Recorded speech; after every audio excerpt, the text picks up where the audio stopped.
இப்போ எஸ்ஏசியில் வந்து 4-5 விஷயங்கள் வந்து முக்கியமாக பின்பற்றுறோம். ஒன்று வந்து நிர்வாக நேர்த்திக்கான இலக்கு. அது என்னடா அது இலக்கில் வந்து அது என்ன நிர்வாக நேர்த்திக்கான இலக்கு அப்படின்னு கேட்டால், நம்ம பிஸ்னஸில் வந்து ஓடிக்கிட்டே இருப்போம். பணம் சம்பாதிக்கணும், பெரிய எக்ஸ்பேன்ஷன் போகணும், பெரிய பிராண்டிங் பண்ணணும், பொசிஷனிங் பண்ணணும், இப்படின்னு சொல்லி ஓடிக்கிட்டே இருப்போம். ஆனால் நிர்வாக நேர்த்தி இருக்கா ஒவ்வொரு டிபார்ட்மெண்ட்லேயும் அப்படின்னு நம்ம பார்த்தோன்னா, நிச்சயமாக அதில் 1-2 நெடர்கள் கண்டிப்பாக இருக்கும். ஓடிக்கிட்டே இல்லாமல் பெரிய பெரிய ட்ரீமை நோக்கி ஓடாமல் கொஞ்சம் நிதானித்து நம்மளுடைய வாடிக்கையாளர்கள், நம்மளுடைய ஊழியர்கள், நம்மளுடைய நிறுவனம் எங்கே போயிட்டுருக்கு அப்படின்னு நிதானித்து பார்க்கும் பொழுது அவ்வளோ நிர்வாக ரீதியான சின்ன சின்ன பிசுறு வந்து இருக்க தான் செய்யுது. அப்போ 1 or 2 இயர்ஸ் வந்து நிர்வாக நேர்த்திக்கான நிலக்கில் வந்து ஓடிட்டு அதுக்கப்புறம் வந்து எக்ஸ்பேன்ஷன் பிரான்ச்சஸ் பண்ணுறது, அதிக ஸ்டாப்ஸ் போடுறது, இன்னும் அதிக வால்யூம் பண்ணுறது, இதை நோக்கி பயணிச்சோன்னா ரொம்ப நல்லா இருக்குது. அதை நாங்கள் வந்து 1 or 2 இயர்ஸாக அந்த வேலையை தான் நாங்கள் பார்க்குறோம். அதில் என்ன நடந்துச்சு அப்படின்னு பார்த்திங்கன்னா, எண்ணிக்கை முக்கியம் இல்லை அப்படிங்கிறத முடிவு பண்ணோம். எண்ணிக்கை முக்கியம் இல்லை, குவாலிட்டி மட்டும்தான் முக்கியம்னு முடிவு பண்ணோம். அதனால் வந்து 50,000 ரூபா சீட்டை எடுத்துட்டோம், 1 லட்ச ரூபா சீட்டை எடுத்துட்டோம், 2 லட்ச ரூபா சீட்டை வந்து எடுத்துட்டோம். இப்போ நம்மள்ட்ட இருக்கிற வாடிக்கையாளர் பார்த்திங்கன்னா, வாடிக்கையாளர் உறவுகள் 5 லட்சத்துலேருந்து 5 கோடி மட்டும்தான் வச்சுருக்கோம். அதுலேயும் வந்து முன்னாடியெல்லாம் வாடிக்கையாளரை செக் பண்ணும் பொழுது 360 டிகிரியில் செக் பண்ணோம். இப்போவெல்லாம் வந்து 720 டிகிரியில் செக் பண்ணுறோம். ஒரு வாடிக்கையாளருடைய குடும்ப பின்னணி, அவங்களுடைய வரவு செலவு, அவங்க நாணயமாக இருப்பாங்களா, அவங்களுக்கு வந்து வருமான வாய்ப்புகள் ஒரு 3 வகையில் வருதா, அப்புறம் வந்து பண்பு நலன்களில் கரெக்டாக இருக்காங்களா, குடும்பத்தில் சண்டை சச்சரவு இல்லாமல் இருக்கிறாங்களா, ஒரு ரவுடி பேக்ரவுண்டு இல்லாமல் இருக்காங்களா, அதையெல்லாம் பார்த்து தான் நாங்கள் வந்து பண்ணுறோம். இப்போ தங்கம் வந்து தரையில் இங்கே கிடக்குது அப்படின்னா எல்லோரும் அள்ளிட்டு போயிடுவாங்க, தங்கத்துக்கு வேல்யூவே இருக்காது. ஆனால் நம்ம வாடிக்கையாளர் உறவுகளை தேர்ந்தெடுக்கிறது வந்து தங்கத்தை 2000 அடிக்கு கீழே எப்படி சுரங்கம் நோண்டி பல கழிவுகளோடு சேர்ந்து தங்கம் வரும், தங்க துகள்கள் வரும், அதை ஒன்றா ரிமூவ் பண்ணி பார்த்தா ஃபைனலாக தான் வந்து தங்கம் வரும். அதுக்கப்புறம் கட்டியை வந்து உருக்கி அதுக்கப்புறம் அணிகலன் ஆக்கி அதுக்கப்புறம் ஷோகேஸ் வர்றது, அந்த மாதிரி தான் வந்து தங்கமே கடைக்கு வரும். அதே மாதிரி நம்ம என்ன பண்ணுறோன்னா, வாடிக்கையாளரை தேர்ந்தெடுக்கிறதுல வந்து சமாதானமே அடையிறதே கிடையாது. அவங்க குடும்ப பின்னணி ஆராயத்திலிருந்து நாணயத்திலிருந்து எல்லாத்தையுமே செக் பண்ணி தான் சேர்க்குறோம். அதனால தான் வந்து இப்போ நிர்வாக நேர்த்திக்கான இலக்கில் நம்ம வாடிக்கையாளர் வந்து ரொம்ப தெளிவாக வச்சுருக்கோம், தங்கம் மாதிரி வச்சுருக்கோம். நீங்கள்லாம் தங்கம், அதில் ஒன்றும் மாற்றுக்கிறதே கிடையாது. உங்களுக்கு தெரியாமே உங்களை வந்து 360 டிகிரியில் நாங்கள் ஆராய்ச்சி பண்ணலை, 720 டிகிரியில் வந்து ஆராய்ச்சி பண்ணி தான் உங்களை சேர்த்துருக்கோம். அதுலேயும் இப்போ குறிப்பாக வந்து சிபில் பார்க்குறோம். சிபில் இல்லாமல் 730க்கு மேலே சிபில் வந்து இருக்கணும். அது இல்லாமல் குடும்பத்தோட பின்னணியை வந்து பயங்கரமாக ஆராய்ச்சி பண்ணி தான் நம்ம கஸ்டமர்ஸை வந்து செலக்டிவாக வச்சுருக்கோம். இப்போ நம்ம விவசாயியெல்லாம் சொல்லுவாங்க, மழை பெஞ்சிட்டோன்னா அந்த விதைப்பருப்பை கொண்டு வாப்பா அப்படின்னு சொல்லுவாங்க. அந்த விதைப்பருப்பில் வந்து நம்ம பயங்கரமாக செலக்ட் பண்ணுவோம். 3rd குவாலிட்டியை வந்து நம்ம எண்ணெய்க்கோ இல்லைன்னா ஏதாவது புண்ணாக்கோ அனுப்பிடுவோம். 2வது குவாலிட்டியை வந்து ஏதாவது எண்ணெய் ஆட்டுறதுக்கு யூஸ் பண்ணுவோம். ஆனால் ஃபஸ்ட் குவாலிட்டி மட்டும்தான் விதைப்பருப்பாக யூஸ் பண்ணுவோம். எந்த ஒரு தொழிலாக இருந்தாலும் கும்பல் வந்து என்றைக்குமே சர்வீஸ் குறைபாடை தான் உண்டு பண்ணும். அதிகமான எண்ணிக்கை இருந்துச்சுன்னா அதிகமான சர்வீஸ் குறைபாடு வர்றதுக்கு வாய்ப்புகள் அதிகம். அதனால் எண்ணிக்கையை வந்து தரமாக வச்சுக்கிட்டோன்னா நிச்சயமாக 99.99% வந்து அது சக்ஸஸில் தான் கொண்டு போய் நிப்பாட்டும். அது மாதிரி தான் நம்ம நிறுவனத்தை வந்து ஒவ்வொரு ஏரியாவையும் வடிவமைச்சிக்கிட்டே இருக்கோம். ஒவ்வொரு நாளும் வடிவமைக்கிறோம். அதில் ஃப்ளைட்டு வந்து இன்றைக்கி உலகத்திலே வந்து பயணங்கள் நடக்கக்கூடியதில் ஃப்ளைட்டு மட்டும்தான் ஆக்சிடெண்ட் வந்து ரொம்ப ரொம்ப கம்மி. ஏன் ஆக்சிடெண்ட் ரொம்ப ரொம்ப கம்மின்னா, ஒரு 150 வருஷ வரலாற்றை எடுத்து பார்த்தோன்னா ஃப்ளைட்டு இருக்கக்கூடிய ஒவ்வொரு ஆக்சிடெண்ட்டை வந்து ஒவ்வொரு கவர்மெண்ட்டும் பொதுவாகவே வந்து ஆராய்ச்சி பண்ணி நடந்த தவறுகளை களைஞ்சு இன்றைக்கி வந்து ஃப்ளைட்டுங்கிறது மாடிஃபை ஒரு பெரிய மாற்றத்தை சந்தித்து இன்றைக்கி ஃப்ளைட் வந்து ஓடிக்கிட்டே இருக்குது. ஒரு நாளைக்கு வந்து 1,00,000 ஃப்ளைட்டுக்கு மேலே ஏரில் பறக்குது. ஆனால் வருஷத்துக்கே 4 ஆக்சிடெண்ட் தான் வரும். இது வந்து ரொம்ப ரேஷியோ வந்து ரொம்ப கம்மி. இதை வந்து தொழிலில் அப்படியே அப்ளை பண்ணோன்னா, நம்ம தொழில் செஞ்சுக்கிட்டே இருக்கிற பொழுது ஒவ்வொரு துறையையும் வந்து இந்த மாதிரி R&D பண்ணி நடந்த 1-2 சில தவறுகளை வந்து அப்படியே சரி பண்ணி இறுதியில் வைக்கும் பொழுது நம்ம தொழில் வந்து மிக சிறந்த தொழிலாக மாறி இருக்கும். அதில் வந்து மிக சிறந்த நிறுவனம், மிக சிறந்த தொழிலாக மாறி இருக்குங்கிறது நம்ம கண்கூடாக வந்து தெரியும். அது மாதிரி தான் நம்ம நிறுவனத்தை வந்து இப்போ நகர்த்துறோம். ஒவ்வொரு விஷயத்தையும் வந்து தெளிவாக பண்ணி நகர்த்துறோம். ஊழியர்களை தேர்ந்தெடுக்கிறதே தெளிவு பண்ணுறோம். அதில் வந்து நல்ல குடும்ப பின்னணி இருக்கணும், ஊழியர்களை தேர்ந்தெடுக்கும் பொழுதே நல்ல எண்ணம் இருக்கணும், நல்ல சர்வீஸ் மைண்டாக இருக்கணும். 10th 12th +2 வரைக்கும் இருக்கக்கூடிய மார்க் எல்லாத்தையும் எடுக்கிறோம். 80% மேலே மார்க் இருந்தால் தான் நம்மள்ட்ட வேலையே பார்க்க முடியும். ஏதாவது ஒரு செமஸ்டரில் ஒரு 70% எடுக்கலாம். ஆனால் எல்லாமே 80% மேலே இருக்கிற மனிதர்களை மட்டும்தான் இப்போ வேலைக்கே எடுக்கிறோம். அதுலேயும் அவங்களுக்கு குறிப்பாக அவங்கள்ட்ட அந்த டெக்னிக்கல் ஸ்கில்லு, கஸ்டமர் சர்வீஸு, அது இல்லாமல் பணிவு, எளிமை, அந்த ட்ரெஸ்ஸிங் சென்ஸு, இதெல்லாம் இயல்பாகவே இருக்கக்கூடிய மனிதர்களை சேர்க்குறோம். அவங்க எந்த கல்லூரியில் படிக்கிறாங்க முதற்கொண்டு ஆராய்ச்சி பண்ணி தான் சேர்க்குறோம். இப்படி பண்ணும் பொழுது என்ன ஆகுதுன்னா, எம்ப்ளாயில் ஃபெயிலியர் வரவே மாட்டேங்குது. ரேஷியோ ரொம்ப ரொம்ப கம்மியாகவே இருக்குது. இதெல்லாம் நிர்வாக நேர்த்திக்கான இலக்கை நோக்கி பயணிக்கிறோம். அதுக்கு அடுத்து நீங்கள் வேர்வை சிந்தி உழைக்கிற பணம்.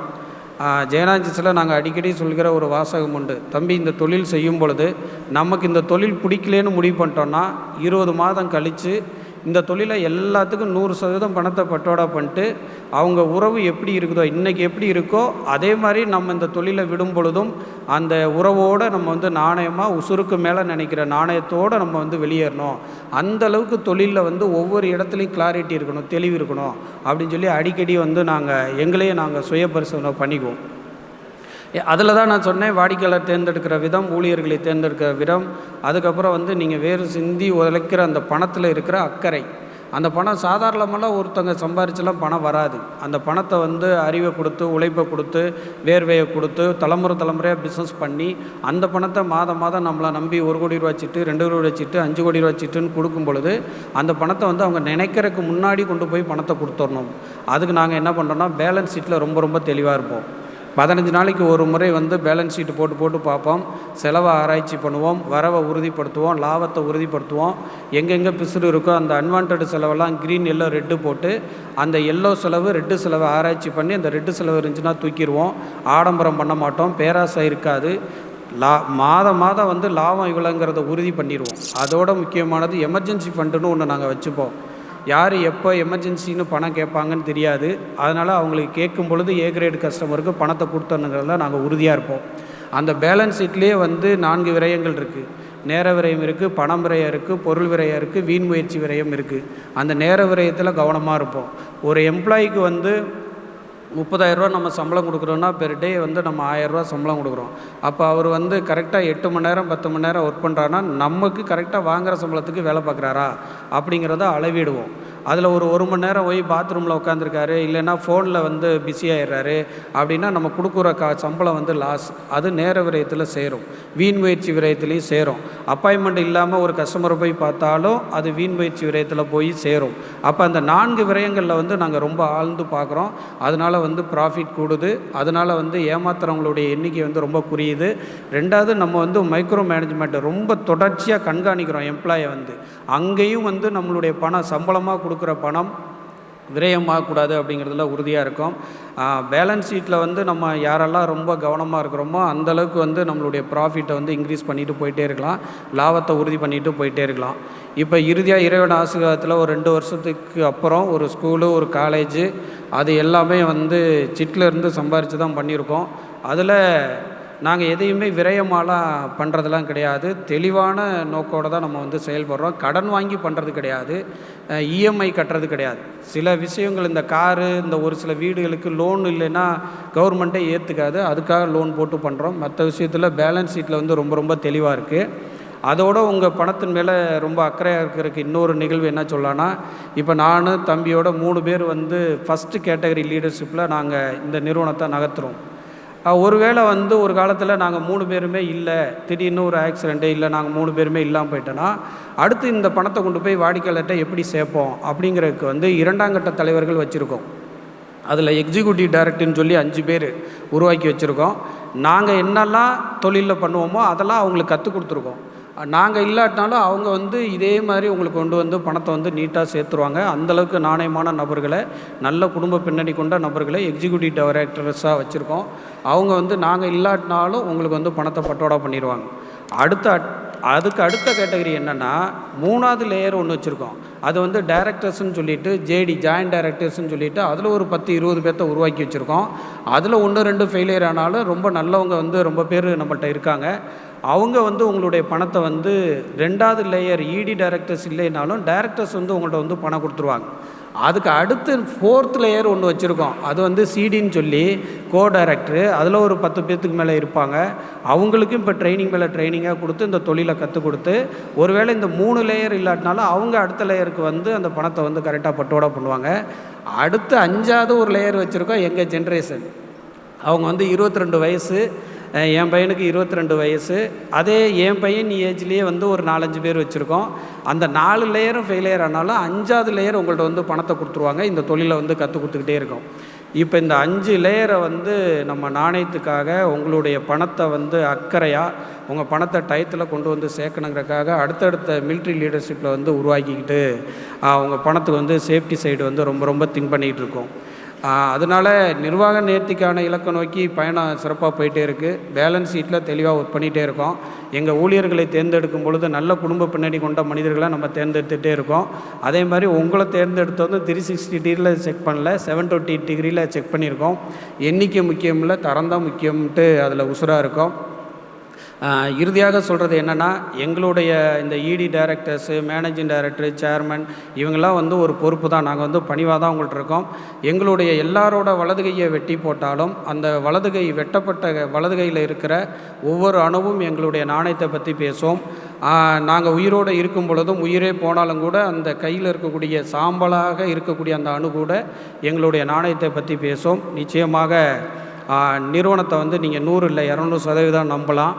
அப்புறம் அடிக்கடி வந்து ஒரு விஷயம் கேட்குறாங்க, உங்கள்கிட்ட இருக்கிறவங்களாம் சில பேர் போய் கம்பெனி ஆரம்பிச்சிடுறாங்களே அப்படிங்கிற மாதிரி ஒரு கேள்வி. அதை நான் தொட வேணான்னு பார்த்தேன். பட் அதில் உள்ள உண்மையான விளக்கத்தை சொல்லணும்.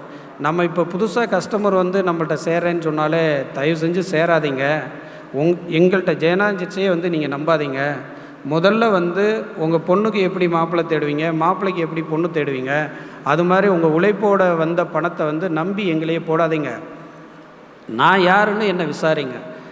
இவர் ஆறுமுகம் யார், பார்த்தசாரதி யார், இவங்க வந்து நாணயமாக இருப்பாங்களா, உண்மையாக இருப்பாங்களா, அவங்க குடும்ப பின்னணி வந்து கரெக்டாக இருக்கா, நல்ல பழக்க வழக்கம் இருக்கா, தண்ணி கிண்ணி அடிக்காமல் நல்ல பழக்க வழக்கம் இருக்கா, பேலன்ஸ் ஷீட்டில் தெளிவு இருக்கா, நிர்வாகத்தில் தெளிவு இருக்கா, தலைமை பண்பில் தெளிவு இருக்கா, நம்ம போடுற பணத்தை கொண்டு வந்து சரியாக சேர்த்துருவாங்களா, எதுவும் ஆஃபர் கொடுக்குறாங்களா, எது ஏமாத்துறாங்களா, வாக்கை விட உசுரை விட வாக்கு மேலானதுன்னு நினைக்கிற கேரக்டரா, அதை வந்து எங்களை செக் பண்ணிவிட்டு அதுக்கப்புறம் ஒரு 5 சிட்டிங் 3 சிட்டிங்க்கு அப்புறம் எங்கள் மேலே நம்பிக்கை வந்தால் பணம் போடுங்க.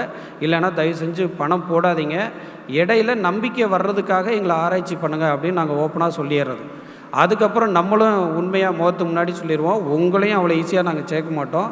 உங்களை தரவாக செக் பண்ணுவோம். உங்கள் குடும்ப பின்னணி ஆராயிடுவோம், உங்கள் பேலன்ஸ் ஷீட் ஆராய்வோம். உங்கள்கிட்ட அறிவு இருக்கா, தொழிலை பக்தியாக பார்க்குறீங்களா, தொழிலை அர்ப்பணிப்பு உணர்வோடு பார்க்குறீங்களா, நீங்கள் குடும்ப பொறுப்போடு இருக்கிறீங்களா, பணம் சேவிங்ஸ் இருக்கா, நிலம் இருக்கா, ஏதாவது நகை வாங்கி வச்சுருக்கீங்களா, எல்லாத்தையுமே செக் பண்ணிட்டு தான் நாங்களும் சீட்டில் சேர்ப்போம். இந்த 2 பேர்த்துக்கு எப்போ ஒத்து வருதோ அன்னைக்கு நீங்கள் சீட்டு போடுங்க, அது போதும்னு சொல்லுவோம்.